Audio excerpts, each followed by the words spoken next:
Pawulo yali asomesa ddiini mu senior 4 we bajjira okumukwata. Era yali ku lunyiriri olwo olw'amalaaya Abayudaaya gwe bawawaabira era Yesu amala agambe atasobyangako okumukuba amayinja. Omusigire ne mweyogereze tebaayitana wa mukulu wa ssomero era omusigire n'amulagira okufulumako. Pawulo yali akyabiyita by'amannyo wenno ko omusigire nti, "Ssebo, ffe tetuzze wano ku byakuzannya." Ate Pawulo amutemyako yali ayagala wambazzi ng'afuluma. Pawulo yabatwala eka naye bwe yabawa obutebe basooka kugaana okutuula. Awo Pawulo we yategeerera nti bukaaye. Ebintu okugenda okuggwa nga Pawulo bamukozesezza akalagaano ng'akkiriza nti ye nannyini lubuto. Ate ng'akkiriza n'okuliwa sirindisi 4,000 ez'obuliwo. Okwo nga kwogwase n'obuvunaanyizibwa bw'okujjanjaba mukazi we era n'omwana ng'abadde azaalibwa.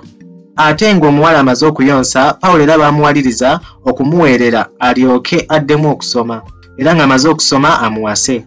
Bino byonna Pawulo yabikkiriza naye munnange baalugera dda nti tegumanya nnyumba mbi. Kubanga Pawulo yali talina gy'ayinza kwewola ssente ezo zonna.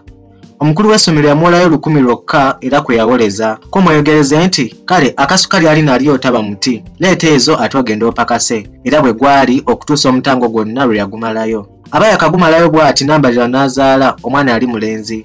Kyokka omwana yabafaako nga wa myezi 3. Nga Pawulo ne banne bakyateesa ku by'okuziika, omukyala omu eyali atudde ku lusebenju kwe kufukamira n'abuuza ab'omu nju nti, "Naye mulowooza muyinza okuziika omwana wattu ono ewammwe? Ono omwana wa mwannyinaze Sseggirinya Zedde Bwoya. Ye lwakuba nti tasobodde kuva ku ssomero naye omwana ono waffe era omulambo tugutwala." Zedde yali omu ku baana b'omu ssomero Pawulo mwe yali asomesa. Olw'obutayagala kwonna linnya lya ssomero, omukulu w'essomero yagoba Pawulo ku mulimu ate Pawulo n'atandika kujeera buto. Olunaku olwo lwonna Pawulo yasiiba agalamidde ku kake ka nnambalirwa ke yali amulukidde nga bataalinnya mu kimu. Nga bwe tutamanyi alirira nnyina otulo twamubba. Ng'atandise okuyira yaloota. Yaloota afunye omulimu nga minisita w'eggwanika. Yaloota ng'atuula mu benzi era nga baggulirawo mu ggulire. Yaloota ng'abantu bangi bajja okumusaba emirimu era mu bantu abo mwe mwali muli n'omubuze bajalirwa.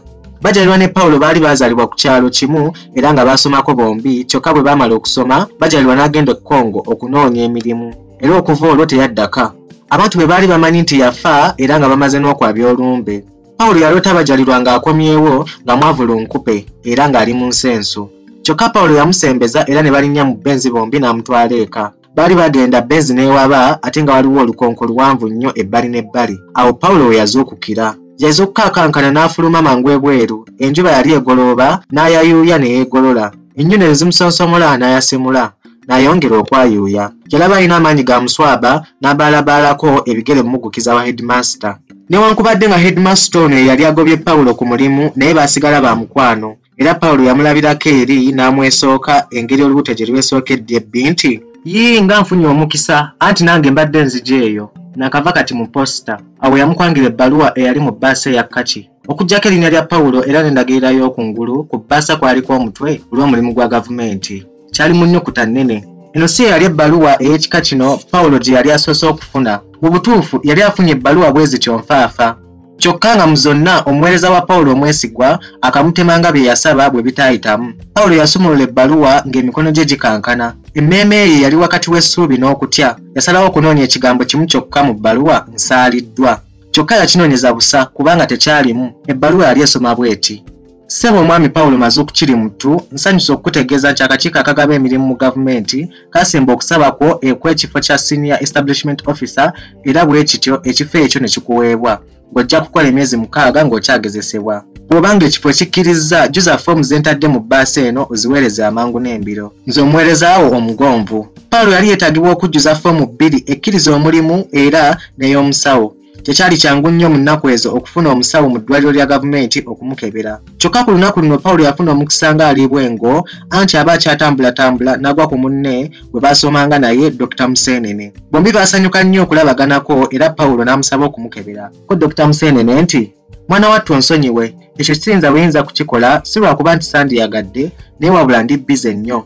Onsonyiwe nnyo obbi." Dr. Museenene olwamala ebyo n'atandulula ebigere. Kyokka Pawulo teyamukkiriza kwe kumwesooka engeri olubuto gye lwesookedde ebbi nti, "Dokita, manyi nga tekijja kukutwalira bbanga ddene ate nze munno ddala. N'akasiimoko kaako kakwatire ddala." Dr. Museenene yatta mangu ku bigere n'amwenyaamu ate n'anyeenya ku mutwe nga bw'agamba nti, "Mwattu temukaluubiriranga bannammwe. Kale genda wali mu ofiisi yange ekisenge nnamba 4. Pawulo yagamba bugambi nti ojje ku mutwe. Mu kisenge namba 4 Paulo yasangamu omulwadde omulala. Yali omuwala eyava mu kulungiwa n'abalagala balagazi. Paulo yamusanga atema bisiki bwe yayingira omuwala ne yeekanga. N'abuuza Paulo nga bw'asimba amannyo nti omusawo omulabyeko? Ko Paulo nti ajja. Omuwala teyaddamu n'asalako n'akwata mu magazini y'abakyala n'abikkula era n'atandika okuyisaamu amaaso. N'omusawo we yatuukira ne yeetonda mangu nti darling nsonyiwa. Ate awo kwe kukyukira munywanyi we Paulo n'amusaba foomu n'amubuuza oba yali alwadde ku ndwadde y'abazira. Ko Paulo nti nkweta mulanga. Ko omusawo nti gwe obulwadde ki obutera okukutaataaganya? Ko Paulo nti nze ndi mulamu nga nkumbi. Dr. Musene ng'ajjuza foomu ng'ateekako mukono. Olunaku olwokusatu lwa sabbiiti eyo lwakya bulungi era Paulo maze okukiri mutu enkoko yagikwata mumwa. Akalimi k'essaawa okuluma mu 2 ng'atudde kitebe enjala kyetuula mu lubuto mu ofiisi ye. Kwano ne mukama we yayanguwa kubanga yatuuka essaawa 3:30. Bwami Yoweri Kinaakukka Nsimbe mukama wa Paulo omupya yali akuze nga tuludde. Yalina ekiwalata nga kyakyami ate nga kiringa ekisiiga omuzigo. Yalina amaaso manene era ng'avulumula amavulumule. Ennyindo ye nga nganda ddala. Ku ttama lye erya ddyo nga kuliko enkovu ennene amatu ge nga gwampaggwa. Yali talina nkoona ate ng'omutwe gwe gwa masiga. Omwami ono yalina emabega nga muserebende kyokka ng'empale agisibira wansi wa kiwato. Ku lunaku luno Paulo lwe yatandika omulimu mukama we yali ayambadde essuuti ye yokka gye yalina eya bbolosangi. Mu butuufu essuuti eyo yali nkadde nnyo yonna nga yeefukuse. Emabega empale yali etandise okwabirira ate nga n'amagemo geesaliridde. Ekkooti yaliko ebipaapi by'ebipiira ku nkokola ate ng'ekitogi kyayo kigegeddeko. Ekitogi ky'essaati kyali kyabifu ddala. Ettaayi nga yeeranga ng'omuguwa oba waya. Olwatuuka mu ofiisi n'atumya Paulo era naye yasitukiramu obusitukizi ng'eyategwa ogw'ekyayi. Paulo yasanga mukama we akutte olupapula olwaliko olukalala lw'emirimu gye yali aweereddwa era ng'omulimu gw'omukulu gwali gujja kubanga kutuukirwako bbaluwa ezisaba emirimu n'okuziyitamu oluvannyuma zituuse ku mukama we.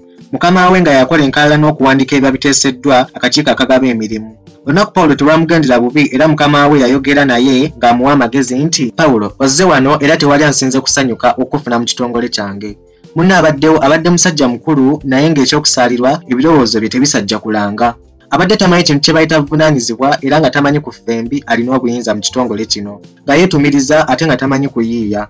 Abadde yeerowooza nti wa kitalo n'olwekyo bwe nfunye gwe omuvubuka neesiimye kubanga nkakasa nti ojjanga kulowooza ku bunafu bwo okusinga ku maanyi go. Obudde bwonna obw'okumakya Paulo yabumala afuna abagenyi bakozi banne abajjanga okulaba omuntu akwonodde ogufa ogwo. Leero bwe kyatuuka ku bawala ne kiyitirira. Yabawuliriranga awo ku luggi nga bakonkonako ye nti yingira.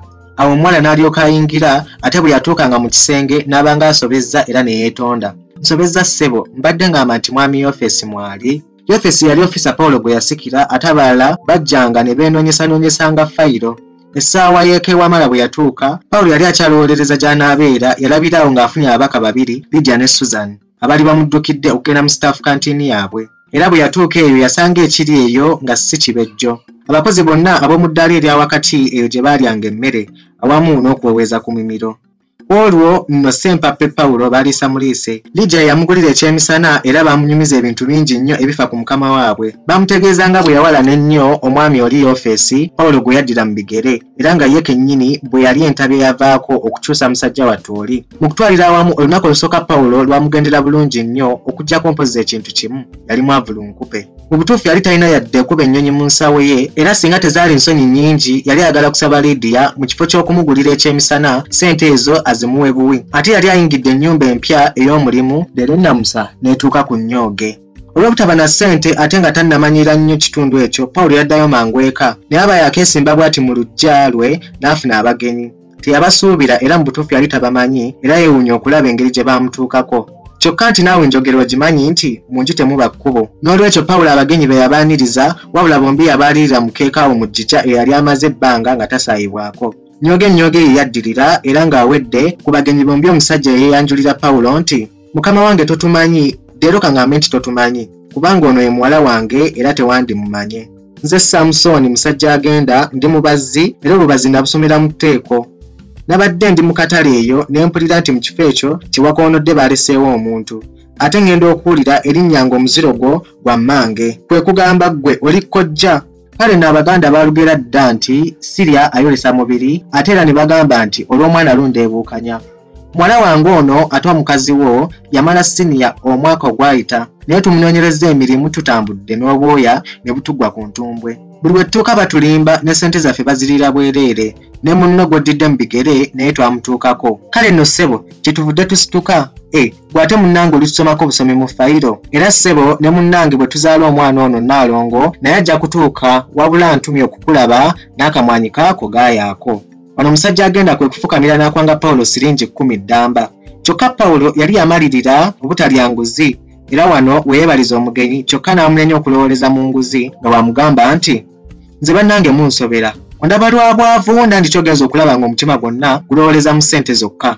Olowooza siyinza kukuyamba nga tompadde ssente ngamba nti wano ndiwo okubaweereza. Ye abaffe yali akyayongera okutwatwalikana musajja mukulu n'amuwoyawoya nti taata toyomba bw'otyo naye munnange ssente nzirese mu mwoyo mulungi. Ye ng'ani amanyi nti ofiisi omukulu nga ggwe ayinza okukolera obwereere. Wabula mwana wange kankwebaza ekisa. Maasombira omuwala musajja agenda gwe yaleeta okunoonyeza omulimu yali yava mu kulungiwa n'abalagala. Amaaso ge nga galigita buligisi mu kiwanga era enkeera yatandikirawo okukola. Ebyembi teyalina nnyumba wabula eky'omukisa olw'okuba Pawulo teyalina mukazi yamuwa akayumba ke ak'abakozi. Abakulu baalugera dda nti asimba emisogasoga ateekanya mayuba nti era ekiseera ky'omunyumya kijjula malusu. Naye no munnange ne Pawulo bw'atyo bwe yamala okusuza omuwala abantu ne batandika okwewuuba awaka. Ono olwavangayo ng'omulala ajja. Oluusi nga basisinkanawo anti naawe omumanyi ow'obusangabi n'ataafumita akootakoota. Wabula waliwo akawungeezi akamu Pawulo ke yeewuunya ennyo. Yali asitaamirizzaawo mu luggya nga yeegomba akeezi akaali keememula ennyo. Yagenda okulaba ng'ekkubo teriri busa.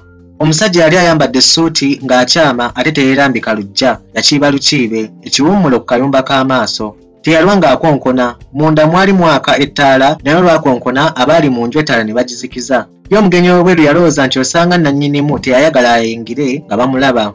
Bw'atyo omwami yeeyongera okukonkona. Aba akyakonkona omuntu n'abanduula oluggi bwe ppa n'afuluma n'atomera yali akonkona n'amasuka emisinde. Ono gwe baatomera yasigala wansi ng'atuuyana. Olw'ekisa kya Pawulo yaddukira mangu musajja wattu ono. Okugenda okumutuukako n'okumwetegereza teyali mulala wabula mwami Yoweri Kinakukka Nsimbe. Owange ebiyita ekiro n'ekkangaawe yeetikka. Enkeera mwami Yoweri Kinakukka Nsimbe yawandiikira maaso ebbaluwa entongole ng'amugoba ku mulimu kubanga yali afunye alipoota nti emirimu gye yali tagisobolera ddala.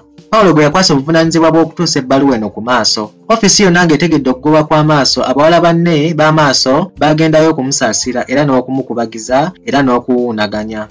Alisi ye yasooka nti yee mwana wattu maaso nga kitala ekyo ate ani oba eyakulimiridde. Omanyi ekibi kya Kinakukka awuliriza nnyo eŋŋambo. Yali akyayongera okwewuunaganya maaso n'amulya ekirimi nti munnange nkubuulira Alisi nze waakiri okufa naye ne sikulabye saagala kubanga mu mazima wano sajjirira mirimu ebiri ogwa ofiisi n'ogw'okukwanibwa ate n'okwanibwa omusajja atunulwako naye ono Yoweri n'obwayoweri bwe. Awo Meega omuwala omulala eyali azze ne Alisi we yeewuunyiza nti maama ate naawe yakukwanye. Leero yalimalawo ofiisi yonna buli ajja n'amugambako. Naye abakazi twalaba. Yoweri oyo yagenda okulaba nga naye akusaanira. Nze sirabawo bisaanizo. Si feesi yonna ajjudde embugubugu. Si bwa simaati, si kisale. Yali akyamulonda omuwala omulala ayitibwa Elizabeth n'atandika okumulwanirira nti naye nammwe mulimba. Mulowooza nti okwagala kujja lwa ssente yadde endabika. Ye musajja wattu gwe mulimiriramu nti oyo akakwana abawala bameka. Munviire ku musajja wange nze abawala bawano mbamanyi abamu bamwegwanyiza. Munnange nno ebyembi nga binajja otulyanira ku luggi kubanga enkaayana eno yavaamu olutalo olwaboggoza n'embwa era abawala abamu n'emisayi ne giyiika. Kyokka ye Pawulo ebyo teyabirabako kubanga ku olwo era lwali Lwakutaano yali agenze kusula mu ngalabi ewa binoga.